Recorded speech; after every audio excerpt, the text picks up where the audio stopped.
what's going on with Tyreek Hill? We have to start there. Does anybody know what's going on with Tyreek Hill? I don't know. Tyreek Hill knows what's going on with Tyreek Yeah. Hill. I mean, it could be a different mindset on a different day, but to me, in these kind of situations, in this specific situation, where you have Drew Rosenhaus working whatever he's working behind the scenes, where there's smoke, there's fire, and I think that there's a good chance that there could be a move. I don't want to see it, as rumors were the last couple of days, to New England. I think that would be rather foolish.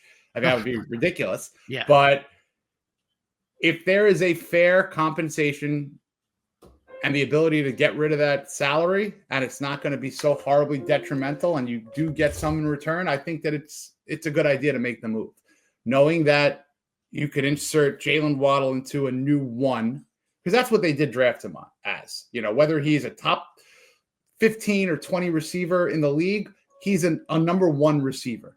And then you really could do something in the draft with getting another receiver, or you could elevate Malik Washington, who really, to call him a number 2 is a little premature at the moment for Malik Washington, but he needs to see more snaps. So he needs to be on the field, getting targets a lot more than he was in the first half of the year. And he started to get a little bit more action in the second half of the year.